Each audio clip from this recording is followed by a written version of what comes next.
అదే RTV app వార్తల్ని క్షణాల్లో చదివే అవకాశం ఉంటుంది. ఒక న్యూస్ పేపర్, ఒక టెలివిజన్ ఛానల్ మీ చేతుల్లో ఎప్పుడూ ఉంటాయి.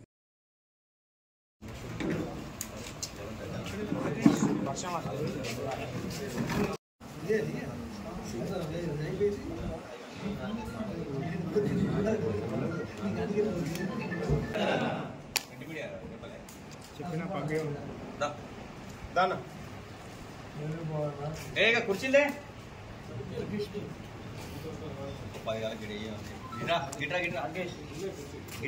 సెక్రటరీ సాబ్ గిట్కెళ్ళ వేసుకో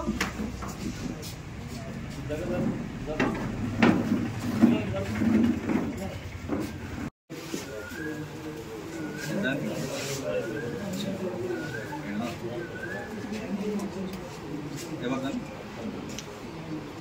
అక్కడే కదా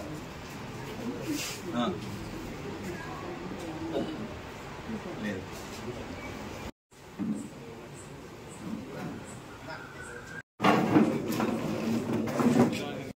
ఏదైతే కాంగ్రెస్ నాయకులు మాజీ ఎమ్మెల్యే గారు దివాకర్ రావు గారి మీద అది ప్రెస్ మీట్ లెక్క లేదు, అనుచితంగా వ్యక్తిగతంగా దాడి తిట్టడం తప్ప ప్రెస్ మీట్ పెట్టి మేము అధికార పార్టీలో ఉన్నాం, మేము ఇంకా ప్రతిపక్షంలో లేము అని గ్రహించకుండా అధికారం ఉన్నటువంటి నాయకులు మాట్లాడే భాష కానీ ఆ సంస్కృతి కానీ మంచిర్యాలలో ఏ రోజు లేదు.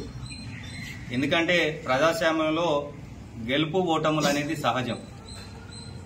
ఇవాళ గెలవచ్చు, రేపు గెలవచ్చు, ఎల్లుండి గెలవచ్చు. మొన్ననే చెప్పినట్టు ఏ వ్యక్తి అయినా కూడా మాజీ కాక తప్పదు, ఏ గవర్నమెంట్ అయినా పడిపోక తప్పదు, ఇంకో గవర్నమెంట్కు ఇంకో ప్రజలు అధికారం ఎప్పటికైనా ఇవ్వక తప్పదు. ఎప్పుడైతే ప్రజలు అధికారం ఇస్తారో ప్రజలను మన్నలు పోదే విధంగా పనులు చేసి నిరూపించుకొని మళ్ళీ గెలిచే దానికి ఆ బాటలు వేసుకోవాలి తప్ప ఇదే నాయకులు గత ప్రతిపక్షంలో ఉన్నప్పుడు ప్రెస్ మీట్ పెట్టి ఒక ప్రధాన ప్రతిపక్షంగా ప్రజాస్వామ్యంలో మాకు మంచిర్యాల నియోజకవర్గ ప్రజలు మాకు అవకాశం కల్పించారు, దాన్ని మేము విమర్శిస్తే మీరు అధికార పార్టీగా సమాధానం చెప్పాలి తప్ప వేరే మాట్లాడొద్దన్నారు. వాస్తవంగా మేము ఏ రోజు కూడా ఇలాంటి భాష కానీ ఆశ కానీ వ్యక్తిగతంగా కానీ ఇంకోటి కానీ ఎక్కడ కూడా 10 సంవత్సరాలు మాట్లాడలేదు. ఈ రోజు మాట్లాడడం, రేపు అధికారం వచ్చినా కూడా మాట్లాడడం. ఏ ఒక్కరు కూడా ఇక మేము తప్ప మంచిర్యాల ఎవరు మాట్లాడద్దు, మంచిర్యాల మాట్లాడితే ఇక మీరు ఉండరు, ఇక ప్రజాస్వామ్యంలో మేమే ఉంటాం పర్మనెంట్ అనే విధంగా ఏదైతే మాట్లాడారో అది అభ్యంతరకరం. మీరు ఒకసారి ఆ వీడియోను చూసి సవరించుకోవాల్సిందిగా ఈ నాయకులను కోరడం జరుగుతుంది. ఎందుకంటే ఎవ్వరూ ఈ భూమి మీద శాశ్వతం కాదు, ఎవ్వరూ భయపడడానికి సిద్ధంగా లేరు, అది గమనించాలి. రాజకీయాల్లో ఉన్నామంటేనే ప్రజా సమస్యల కోసం ప్రజల కోసం పనిచేస్తాం అనుకుంటేనే మీరైనా మేమైనా ఇంకో పార్టీ అయినా ప్రజా సంఘాలైనా కుల సంఘాలైనా ఎవరైనా అందరి కోసం ఎంతో కొంత పనిచేస్తామని వస్తేనే తెల్ల సొక్కలు వేసుకుని ముందటికి వచ్చి పనిచేస్తున్నాం తప్ప వ్యక్తిగత స్వార్థాల కోసమో ఇంకోటో పనిచేయట్లేదు. పదే పదే మీరు చెప్తాను, ఆ రాజు అధికారంలో ఉన్నప్పుడే మా మహిళా సోదరులను పంపి 2 గంటలు మిమ్మల్ని నిర్బంధించడం, ఆ రోజే ఏం పీకలేకపోయారు ఇంకేం పీకుతారు అనే విధంగా ఆ భాష మీరు వాడతారు. అది కరెక్ట్ కాదు. ఏం పీకలేకనో ఏం చేయలేకనో కాదు, ఆ సంస్కారం మనది కాదు. మంచిర్యాల అది మంచిది కాదు. ఎక్కడో అమాయక మహిళలను తీసుకొచ్చి ఇక్కడ పెడితే వాళ్ళ మీద కేసులు పెడితే సంబంధిత కాదు అని ఆ రోజు నడిపెల్లి దివాకర్ రావు గారు ఎమ్మెల్యే గారు ఆలోచించింది కాబట్టే ఎవ్వరి మీద కేసులు కాకుండా ఈ రోజు ప్రశాంతంగా తిరుగుతాన్రు. ఆ విషయం మనం గమనించాలి. అంతేగాని రెచ్చగొట్టే విధంగా, ప్రతి వ్యక్తిని రెచ్చగొట్టే విధంగా రేపొద్దుగాల ఎవడు ప్రెస్ మీట్ పెడతాడు, వాని ఇంటికి పోయి తాంతాం, లేకపోతే ఇంటికి పోయి గుంజుకొస్తాం, ఇదెక్కడి భాషనండి నాకు అర్థం కాదు. రేపు పొద్దుగాల మీరు ప్రతిపక్షం, రేపు మన రేవంత్ రెడ్డి గారు ఉన్నారు, మోడీ గారిని ఎందుకు మాట్లాడుతున్నారు? మరి నేను గుంజుకొచ్చిపోయి అది సెంట్రల్ గవర్నమెంట్ కొట్టుడా, లేకపోతే తీసుకుపోయి లోపలేసుడా? మీ గౌరవ పిసిసి ప్రెసిడెంట్ గారు తెల్లారైతే ఎందుకు మాట్లాడతారు, లేకపోతే మినిస్టర్లు ఎందుకు మాట్లాడతారు? బీజేపీ మీద వాళ్ళ అధికారం ఉన్నారు కదా, మీరు ప్రతిపక్ష ఇక్కడ పార్టీ వేరే ప్రతిపక్ష పార్టీ కదా, మీరు ఢిల్లీ లెవెల్ల.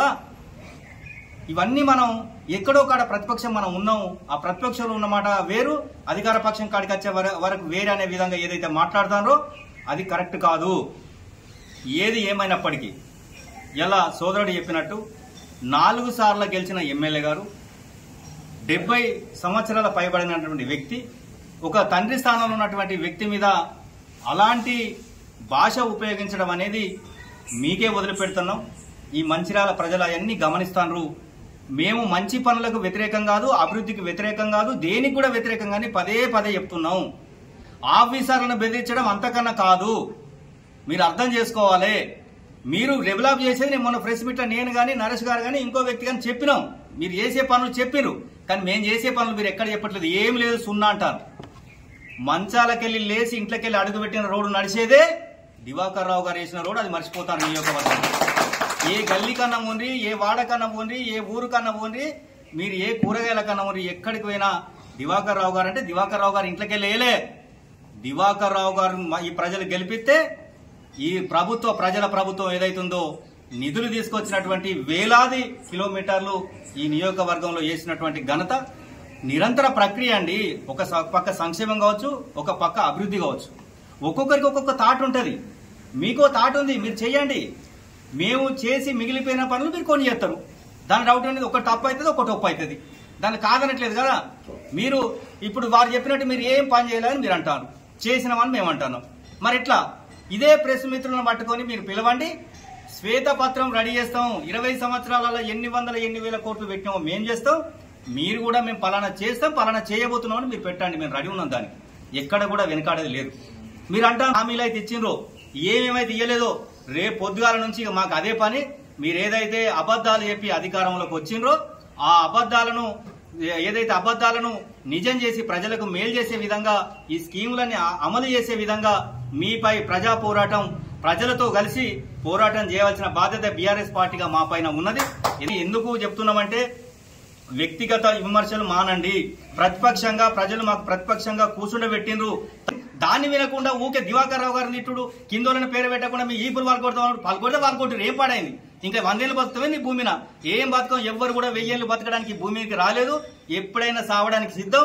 అది గౌరవ ప్రేమ్ సాగర్ రావు గారు చెప్పారు, పుట్టినోడు సావక తప్పదు, ఎవరికి భయపడలేదు అన్నాడు. అదే అప్లై మేము కూడా చేస్తాం. మేము కూడా ఎవరికి భయపడలేదని తెలియజేస్తున్నాం.